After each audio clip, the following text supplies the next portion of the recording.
روزهاست که خاورمیانه در خوف و رجای حمله ایران و اسرائیل به هم به سر میبرد. شامگاه 10 مهر ماه 1403 نیروهای هوافضای سپاه پاسداران با صدها موشک بالستیک برای دومین بار در این چند ماه اخیر به اسرائیل حمله کردند.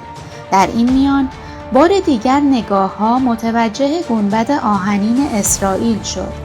سامانه دفاع موشکی این کشور کوچک حاشیه دریای مدیترانه که انتظار می‌رود به مانعی بر سر راه حملات جمهوری اسلامی بدل شود. اگر دوست داری درباره تجهیزات نظامی این کشور بیشتر بدونی و اینکه گنبد آهنین دقیقاً چیست، با من همراه شو. سلام، به تاریخخانه خوش آمدید. گنبد آهنین مهمترین بخش از سیستم چند لایه پدافند هوایی اسرائیل در کنار سامانه‌های دیگری مانند فلاخن داوود است. گنبد آهنین در واقع نام یک شبکه دفاع موشکی است که برای مقابله با تسلیحات با برد کوتاه طراحی شده. این سامانه از رادارهایی تشکیل شده که می‌تواند تشخیص بدهد کدام راکت ممکن است به جایی اصابت کند که در آنجا ساخت و ساز وجود دارد و کدام راکت در مناطق خالی از سکنه فرود خواهد آمد. فلاخن داوود نیز یک سیستم پدافند هوایی پیشرفته است که برای مقابله با تهدیدات کوتاه‌برد و میانبرد طراحی شده. این سیستم به خصوص برای مقابله با موشک‌ها و پرنده‌های بدون سرنشین بسیار مؤثر است. جزئیات دقیق نظامی درباره این سامانه‌ها به شکل رسمی منتشر نشده، اما این باور وجود دارد که گنبد آهنین از 10 ایستگاه پرتاب موشک در سراسر اسرائیل بهره می‌برد و در هر کدام از این ایستگاه‌ها 3 یا 4 پرتاب کننده موشک وجود دارد. در هر کدام از این پرتاب کننده ها هم تا 20 موشک وجود دارد. در زمانی که گنبد آهنین یک راکت را به عنوان تهدید شناسایی می کند، به سویش 2 موشک تامیر شلیک می کند. تامیر در زبان عبری به معنای موشک‌هایی است که موشک‌های دیگر را در بین راه هدف قرار می دهند. گنبد آهنین به شکلی طراحی شده که در همه شرایط آب و هوایی فعال باشد و کار کند. بر اساس تخمین مرکز مطالعات استراتژیک و بین‌المللی، هزینه هر کدام از پایگاه‌های پرتاب موشک در اسرائیل 100 میلیون دلار است. به رغم این هزینه بالا، گنبد آهنین به صرفه توصیف شده، چرا که این سامانه به طرف همه راکت‌های دشمن شلیک نمی‌کند. شاید این سوال در ذهن بیاید که چه کسی گنبد آهنین را ساخت؟ طراحی گنبد آهنین بعد از درگیری اسرائیل و حزب الله لبنان در سال 2006 آغاز شد.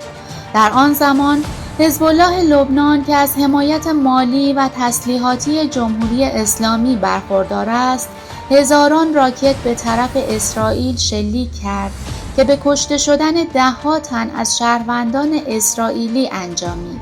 1 سال بعد اسرائیل اعلام کرد که شرکت دولتی رافائل کار طراحی و ساخت یک سپر دفاعی موشکی جدید را آغاز کرده است.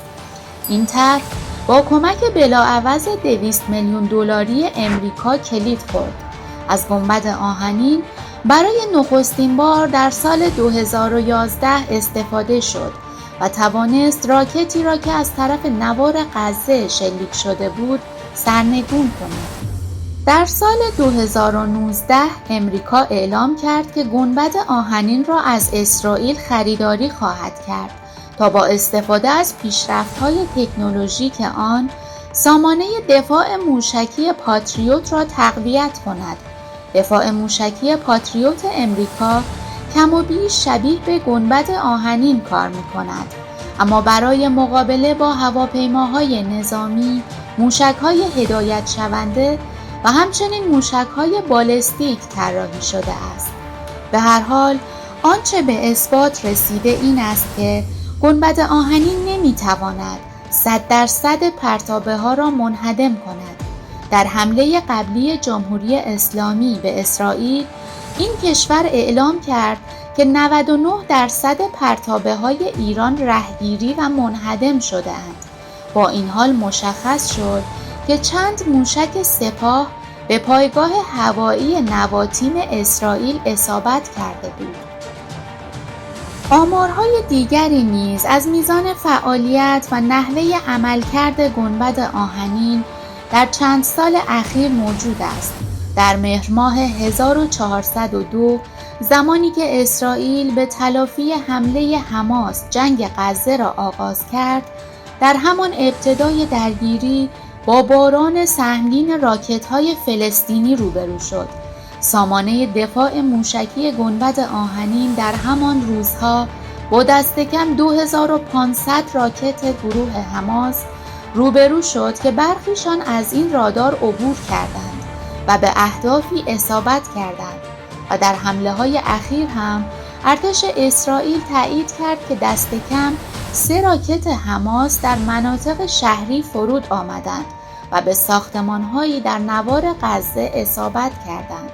اما نکته اینجاست، علی‌رغم همه شهرت و توانایی گنبد آهنین، اسرائیل پدافند ضد هوایی دیگری نیز به نام پیکان دارد.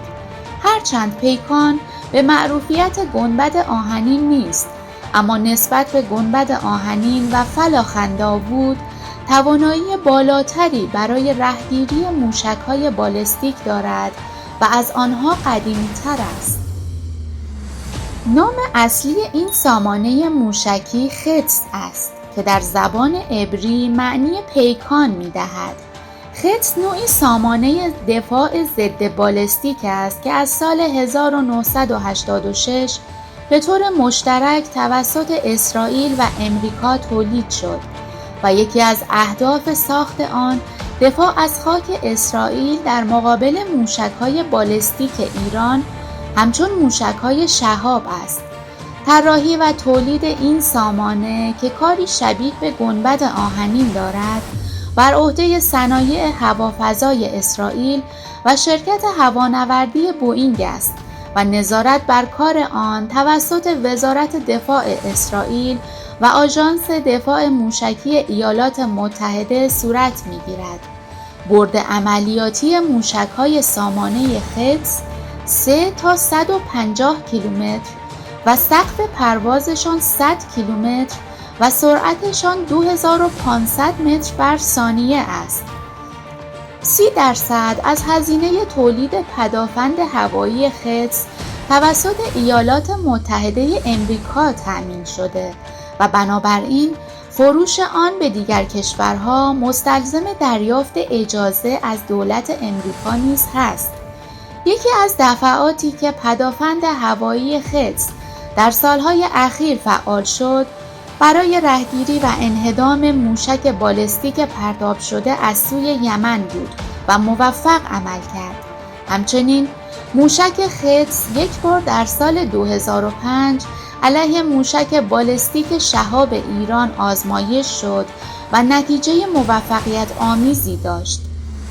نهایتاً به این نتیجه می رسیم سیستم پدافند هوایی مدرن اسرائیل از جمله گنبد آهنین، فلاخن داوود و پیکان فناوری‌های پیشرفته‌ای هستند که نه تنها به عنوان سپری در برابر تهدیدات هوایی عمل می‌کنند، بلکه به نوعی نشان دهنده قدرت نظامی و استراتژیک اسرائیل در مواجه با چالش‌های امنیتی منطقه هستند.